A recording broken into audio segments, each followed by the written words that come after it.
কে তুমি? এ তো রাজা রণজয়ের আংটি।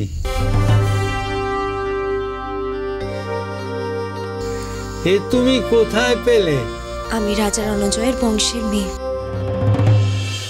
এর থেকে বেশি আমি আপনাকে কিচ্ছু বলতে পারবো না। রাজা রণজয়, আহ কি রাজাই ছিল, আমি তাকে দেখেছি।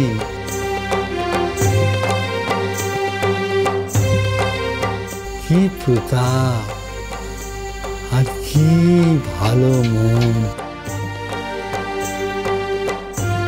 অমন রাজা আর হয় না। আর ওর ছেলে রাজা বিজয় একটা অপদার্থ। ওই রাক্ষসী কটকটির সঙ্গে সর করে অমন সতী সাধ্বী প্রতিমা মতন বউটাকে বনবাসে পাঠালো। তারপরে তো রাক্ষসীদের অত্যাচার, ওরা আমার দৌড়ে ধাক্কা মারে, আমি ওদের দৌড় খুলি না।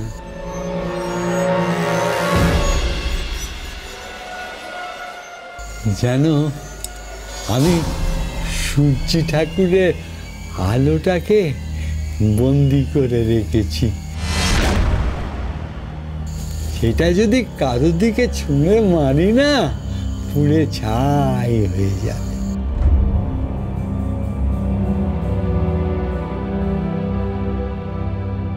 কিন্তু কি করি বা কি করব? চারিদিকে রাক্ষসী হাজার হাজার। কে তাদের সঙ্গে লড়াই করবে? কে তাদের মারবে? আপনি এত কষ্ট পাবেন না আয়না দাদু।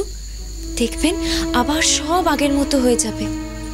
রানী আবার তার ঘরে ফিরে আসবে, আর রাজা ঠিক আবার তার সিংহাসনে বসবে। রাক্ষস মুক্ত হবে এই অচিনপুর। বসবে তো বললে, কিন্তু কবে হবে আর কে করবে? সে আমি আপনাকে পরে সব বলবো, কিন্তু আপনার সাথে আমার একটা জরুরি দরকার আছে। দরকার? বলো বলো। রাক্ষসীরা মায়াপুরীকে আয়নায় বন্দি করে রেখেছে।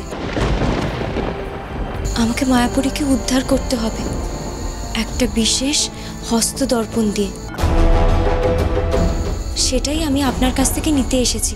আয়না, দর্পণ দরকার? এসো এসো এসো, ভেতরে এসো এসো এসো এসো, ভেতরে এসো, তোমরা ভেতরে এসো। এই দেখো আমার আয়নার সাম্রাজ্য।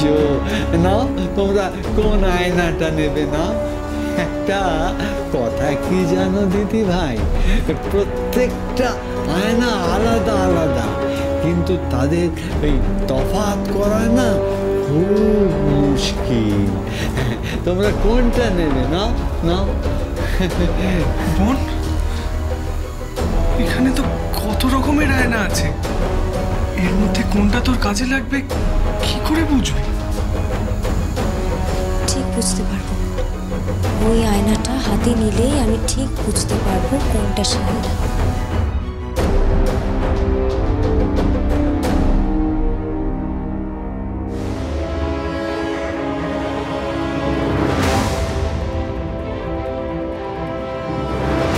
হস্তদর্পণ ছাড়া তো আমি মায়াপুরীকে মুক্ত করতে পারবো না। কি করবো তাহলে?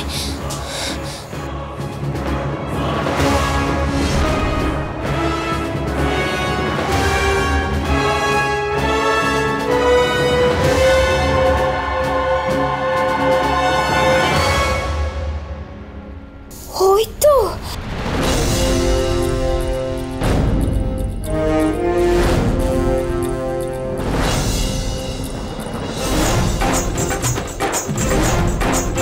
আয়না দাদু, আমি এটা নিই। হ্যাঁ হ্যাঁ, নিয়ে যাও নিয়ে যাও। চলো দাদা, আসি এখন। হ্যাঁ, অনেক অনেক ধন্যবাদ গো। ধন্যবাদ দেওয়ার কিছু নেই। আমি জানি তুমি যে কাজে যাচ্ছ নিশ্চয়ই সফল হবে। ভগবান তোমাদের মঙ্গল করুক। হ্যাঁ, এসো আসি। হ্যাঁ, চলো দাদা, আর দেরি করো না, চলো। চলবো, আসি আমরা, যা আসি। হ্যাঁ,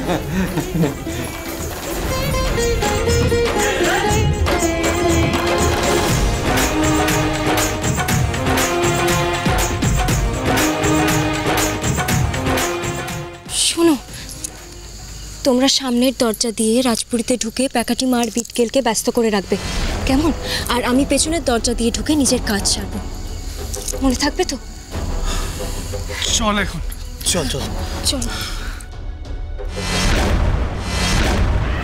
কি যে হচ্ছে এখানে কিছুই তো বুঝতে পারছি না।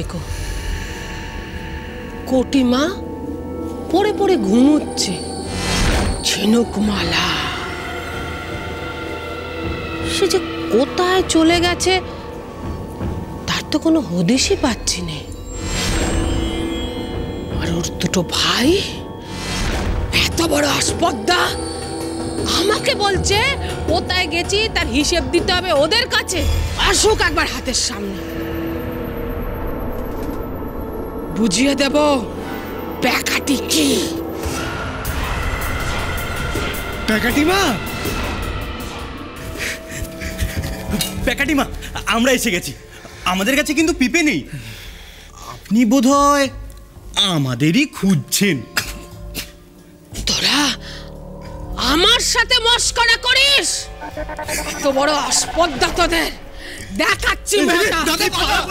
এই, আয় বলছি, আয়।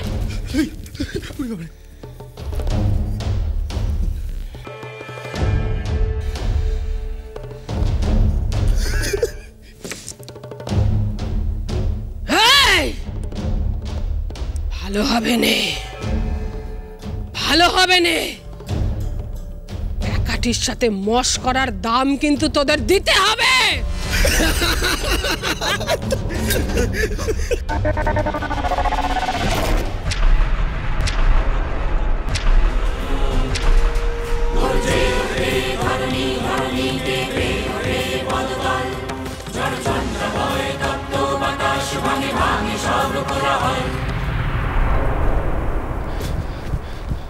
কোথায় গেল বলো তো? বিটকেল, ও বিটকেল, দেখ দেখ দেখ, এই পাজি ছোড়া দুটো আমার সাথে কিভাবে মস্করা করছে। চল না, চল ওদের কোটিমায়ের কাছে নিয়ে যাই। কোটিমা একেবারে ওদের গর্দান নিয়ে নেবে। তুমি ঝিনুকমালাকে দেখেছো প্যাকাটিমা? না না, আমিও তো ওই হতচ্ছাড়িকেই খুঁজে মরছি। আমার কি মনে হয় জানিস, তুই আর আমি যে এক জায়গায় গিয়েছিলাম সেই সুযোগেই ও পালিয়েছে। বিটকেল, ও বিটকেল, তুই কি কিছু সন্দেহ করছিস না কিলা? আমার মনে হয় ঝিনুকমালা কোথাও লুকিয়ে কন্যের বিরুদ্ধে ষড়যন্ত্র করছে। ওকে আমার খুঁজে বার করতেই হবে প্যাকাটিমা। কোথায় যে গেল? তাই কর বাবা, তাই কর। শোন না বিটকেল, আরে চলে গেলি বিটকেল?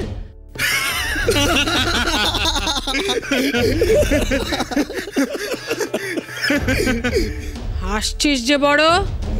না মানে আপনি হলেন রানীমার মা, একজন সামান্য বিদূষক আপনার কথা অমান্য করে চলে গেল।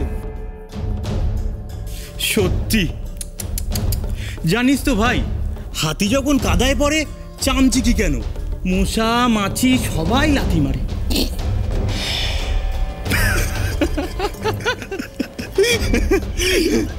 এত বড় আসপদ্দা তোদের, আমার সাথে মস্করা করছিস? তাহলে দেখ প্যাকাটি কি।